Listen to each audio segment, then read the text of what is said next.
This weekend's attack on Saudi oil fields disrupted global prices. An attack on a major production site, understandably, gets a lot of the key players nervous, from Wall Street to our own streets. Gas prices hit us all. As we know, the governor this week announced a new biofuels council. Elkhorn in Claremont is the closest ethanol plant, and for this industry, political decisions in Washington, the unpredictable Midwest weather, and foreign clashes determine prices. The small kernel of hope is that this form of fuel continues to be a constant. Let's talk about this job. Okay. Not a lot of people pay attention to ethanol until oil prices or something like that happens, or trade issues. And I do want to get into the trade issue that's happening with our country. But let's start with kind of where things are at within your industry. Are you seeing a boom? Have things slowed down? How is it overall? Well, right now we're in one of those cycles that are pretty negative. We have excess production, and that means, the only solution for that in a commodity business is prices get low and people shut down. That's what we're going through right now. It's no fun at all. How low are the prices? Well, comparatively on a good year to where we're at? We are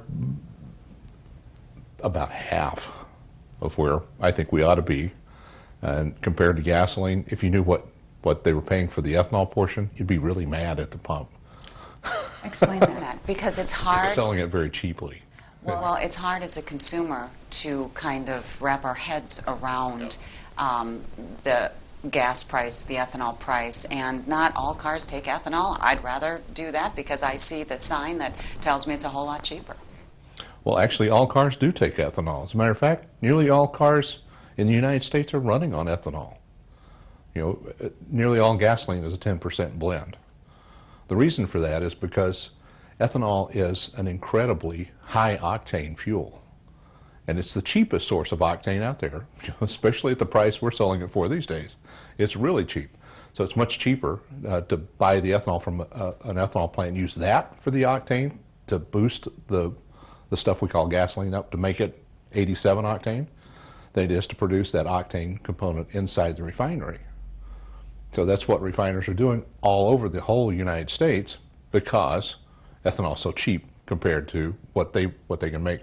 They're blending to get the octane value. So they're making, what I would call a subgrade gasoline.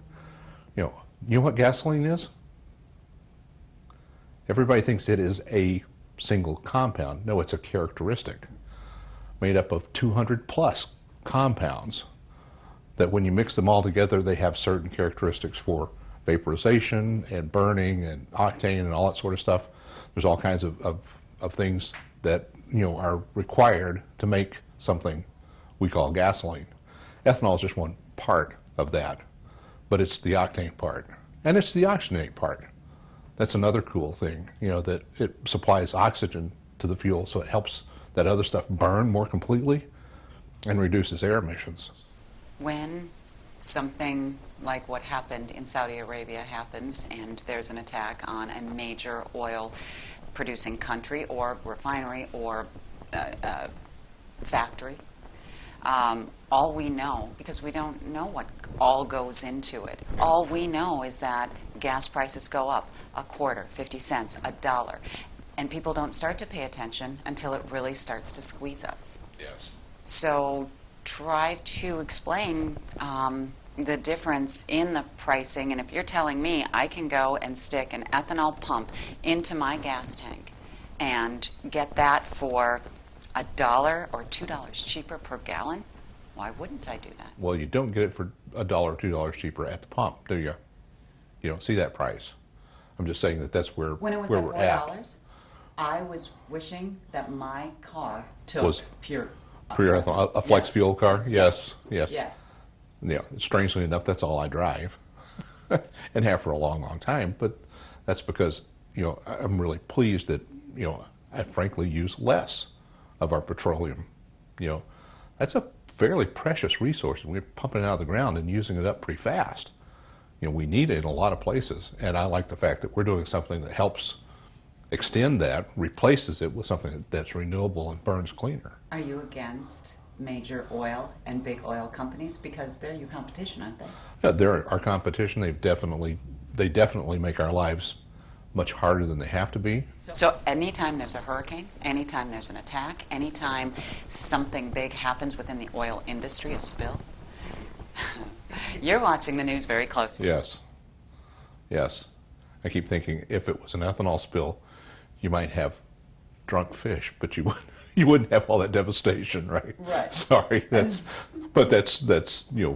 really the truth. It's such an environmentally friendly option, and with that high octane, it really burns well. I run a flex fuel vehicle, I told you, because I like the fact that I'm extending our petroleum. Again, it's a finite resource. You pump it and it's gone. With ethanol, every year when the farmer plants his corn, he's planting a field of solar collectors. That's what those corn plants are. And they're out there getting their energy from the sun and converting it into energy that we can use, packing it in this really neat little battery called a corn kernel. And our job is to unzip that, turn it into ethanol and high protein feed and oil that we send to make biodiesel or for poultry feed or whatever. We get to do all that. And what we're doing is renewable. This is a win-win for everybody. Small refineries can get their waivers, and the promise of the law that 15 billion gallons of ethanol will be used would be fulfilled.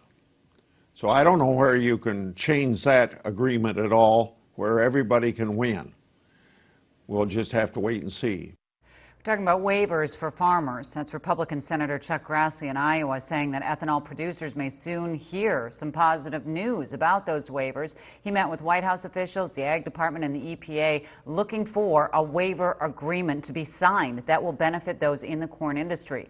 It is now up to the EPA to write up the agreement to make it public. But another issue the ethanol industry is facing is the U.S. trade war with China. That very much affects our corn producers and prices. So then let's talk about the trade issues that we're having. Yes. And the tariffs. Tariffs.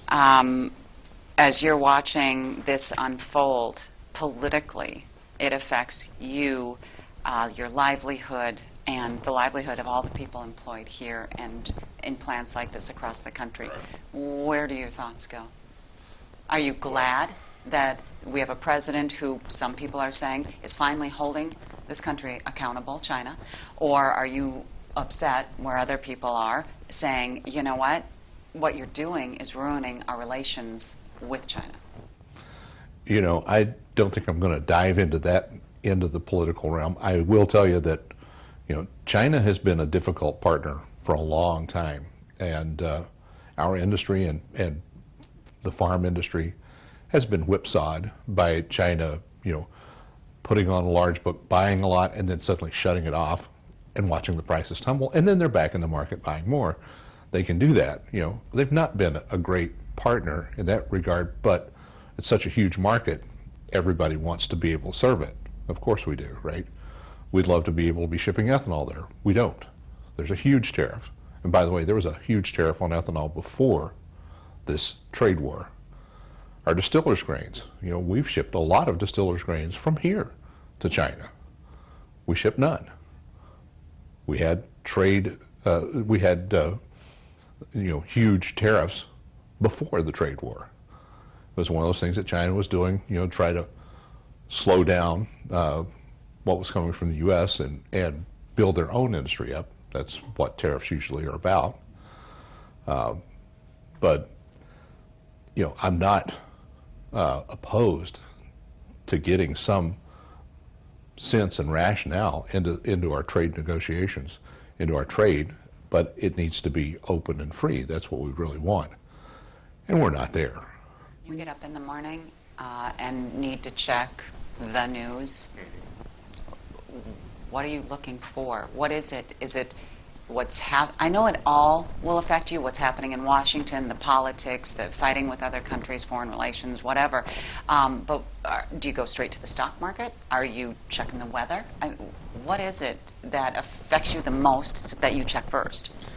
Well, in this business, I'm always looking to see what the corn price is, right? I want to know what the corn market is. Does that change every day? It does. It fluctuates. We've had conditions that have driven the corn price up. That's tough for me in my business, but I'm owned by farmers, right? And I have to say that's good news for my farmer members. They've had almost 5 years of really low prices, and the farm economy is not strong. They are looking for free and open trade so they can sell their products, and make sure that they've got a home for them. So it's going through these bumps politically to get to where they need to be. Yes. Is that what you hear from them? Yes. A lot of people get out of the business. Our farming industry is Unfortunately. And the same thing's happening in our business as well. We're like farming. There are very few small farms anymore. Those folks had to quit the business. That land is now being farmed by larger and larger groups. Farmers are having to farm more to be able to make a living, just like we had to expand our plant to be able to be competitive. Even though our industry's producing more than we need, we had to do that so we're competitive, because smaller plants are really feeling this pain first. You've been in this since '95. That's a long time. I've actually been in the industry since '82. You've been here since '95. Yes. How is it different here in the Midwest than in other parts of the country, and how are we doing with our production here? Well, by production you mean corn production? Yes. I will tell you, I am amazed at how productive our farmers are and how much they improve every year. It's amazing. Off the same land, they're producing more and more and more every year. How does that happen? The genetics get better, they find better techniques. Frankly, technology is a huge part of that. They have the satellite steer and field mapping that goes on while they're crossing the field. They know where they need to apply fertilizer, where they don't. The satellite can tell them when to turn off the planter row by row so they don't overplant and waste money on seed, be imprecise. And the rows are so perfect, that they don't have gaps and they use less fuel. It's amazing what they've come up with, and they continue to do better and better, but that means there's more and more, that they need to move to market. That's why our members, our owners said, let's have more market here. They want that. They want to see us grinding more corn, because that creates a market for their corn. We also need a place to sell all of the products, right? Do you see expansion in your future, or do you get afraid that you're going to have to scale back? Well, it's a tough time in the industry right now. We'll get through it. And we intend to be, one of those that continues on. That's what we plan for and what we work for. This will be a rough time, because there'll be plants that shut down and don't reopen. Or, we'll reopen for a short time and then shut again. That's going to happen. And it's tough. It's hard to see, but that's a part of the nature of business. Is we have to get better at what we do, and you have to be the low cost provider if you're in a commodity business. Just the same thing with the farmers, right? That's why they push to try to get more and more off the land. If you're paying big rent on a property, you want to get the most you can off of it, right? They're also, the other thing that really pushes our farmers is the fact that we continue to build, out from our cities, and we lose 1 million to 2 million acres of farmland a year to urbanization.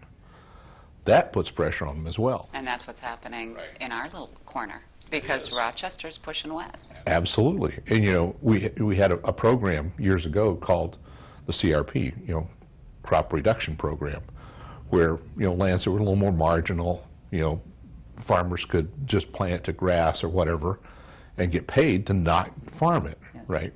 Of great program, but CRP went away, and now you've got, you know, less land available, so they're having to put some of those lands back into farming. You know, it's an interesting push on our farmers, and you know, where this winds up in years to come will be interesting to see.